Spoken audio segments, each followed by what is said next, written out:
Hello, friends. The Soviet Union created many things before its collapse, but the methods used by the country's leaders brought much suffering. Led by Stalin, the government sometimes made outrageous and unimaginably cruel decisions. For a while, they managed to maintain an appearance of calm in the country and hide the dirt under the rug. However, many secrets of the USSR have now become known. Some of them truly send shivers down your spine.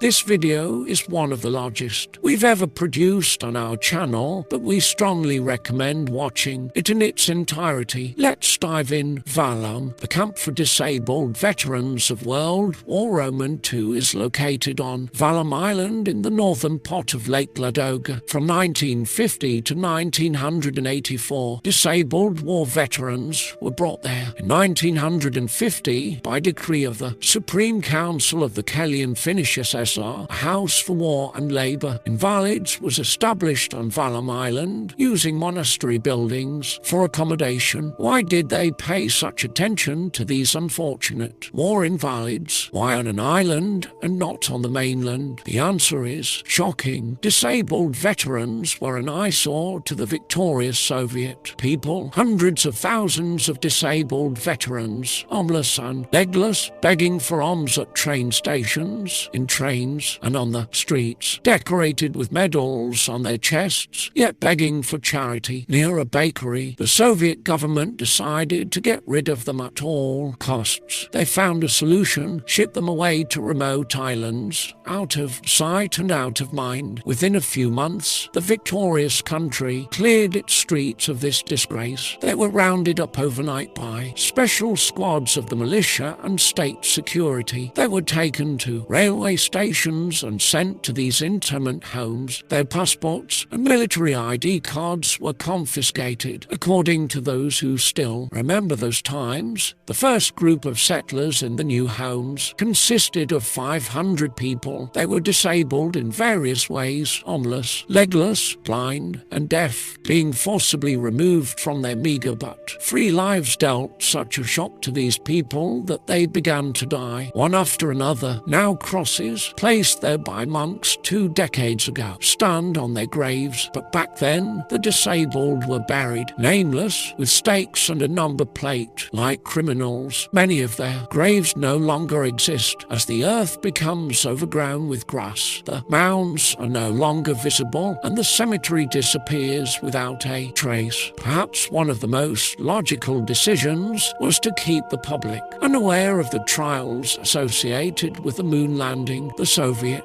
Union was ahead of the United States in all aspects of space exploration. The first satellite in orbit, the first living creature, the first human in open space. However, in his promise to the people, Kennedy assured that representatives of the American nation would be the first to set foot on the moon. It was a race in which the Soviet Union officially did not participate. Until 1990, the USSR denied having its own manned lunar program. This was part of a policy in which every space program was kept secret until it achieved success. The Soviet Union had to partially acknowledge the existence of the program in August 1981, when the Soviet satellite Cosmos 434, launched in 1971, re-entered the atmosphere over Australia. The Australian government, concerned that the satellite might contain nuclear materials, received assurances from the Soviet Minister of Foreign Affairs that the satellite was an experimental lunar spacecraft. Other details of the program, including test launches, were concealed. The testing of lunar spacesuits during spacecraft docking in 1969 was presented as part of space station construction. The USSR continued to claim that they had no plans to land on the moon. Eventually, the failed failed Soviet lunar landing program was closed in 1976. The Soviet Union repeatedly erased cosmonauts from its history. For example, details about the first cosmonaut who died during the space race were concealed. Valentin Bondarenko died during a training accident in March 1961. It happened when he accidentally touched his face with a napkin soaked in ethyl alcohol and then placed it on the hot plate where he was brewing tea. The chamber was filled with 100%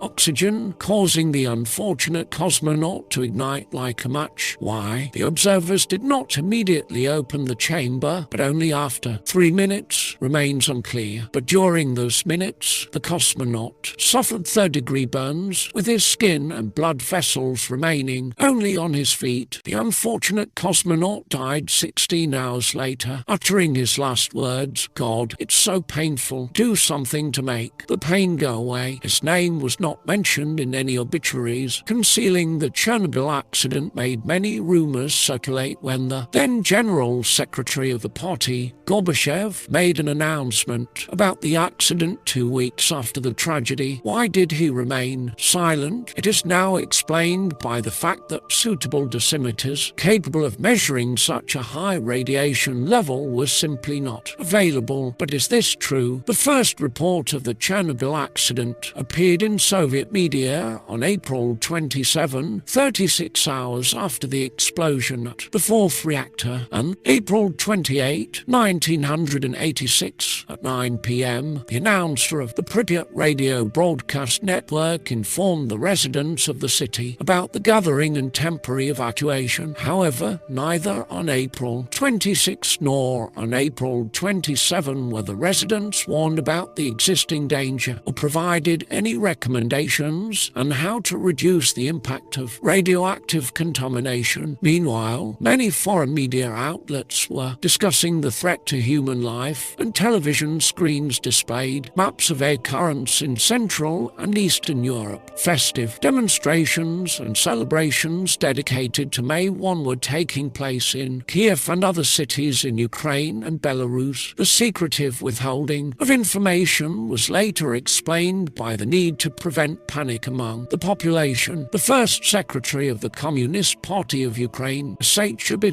who organized the May Day demonstration in Kiev, even had his grandchildren participate in the parade as instructed by Gorbachev. The Komsomol, like any other public organization in the USSR, was not and could not be a voluntary association of citizens. It was a network imposed on society from above, directed and guided from the outside. Inside the Komsomol, as in the entire Soviet Union, there were no elections. Its governing bodies were also formed from top to bottom. In other words, the higher-ups pointed their fingers at who should be elected, and they were elected. The Komsomol accepted everyone, covering 100% of the Soviet youth, all people between the ages of 14 and 28. Being expelled from the Komsomol automatically meant being expelled from university with an invisible mark of infamy. That is, no other university would accept someone who had been expelled. Those expelled from the Komsomol also lost their chances for a successful career in any state institutions, state-owned enterprises, or state scientific institutions. By Soviet standards, there was no alternative. In essence, as you can easily notice, the Komsomol was a pure totalitarian sect. With the Soviet specificities, it was a sect created and maintained by the state machinery. It's not surprising that with the end of the USSR, the Komsomol vanished without a trace. The Katyn massacre refers to the killing of over 22,000 Polish prisoners of war by the NKVD in the 1942. According to the official version, the responsibility for this act was attributed to Nazi forces. The truth was only acknowledged in 1990. The concealment and execution were achieved not only by the Soviet Union, but also with the assistance of the leaders of the United States and the United Kingdom. Winston Churchill unofficially confirmed that the massacre was most likely carried out by the Bolsheviks, who could be very cruel. However, he imposed censorship on his press. Franklin Roosevelt also did not want the blame for the killings to fall on Stalin. Evidence that the US government knew about the true culprits of the Katyn massacre was revealed during parliamentary hearings in 1952. Moreover, the only government that spoke the truth about these events was the government of Nazi Germany. Germany and later Japan were considered more significant problems, so it was sometimes necessary to make very difficult decisions. The Soviet Union's government blamed only the common enemy in these events. On October 23, 1960, in the Soviet Union, preparations were being made to launch the new secret R-16 missile. Numerous specialists were present near the launch pad where the rocket, using a new type of fuel, was placed. A leak of nitric acid occurred in the rocket. The only correct decision in this case would have been to evacuate everyone in the vicinity. However, instead of that, the project commander, Mitrofan Nedelin, ordered to cover up the leak. When the explosion occurred, everyone on the launch pad died instantly. The fireball was hot enough to melt the coating of the pad, causing many who attempted to flee to get stuck and burned alive. More than 100 people died. As a result, it remains the worst rocket disaster in history. Soviet propaganda immediately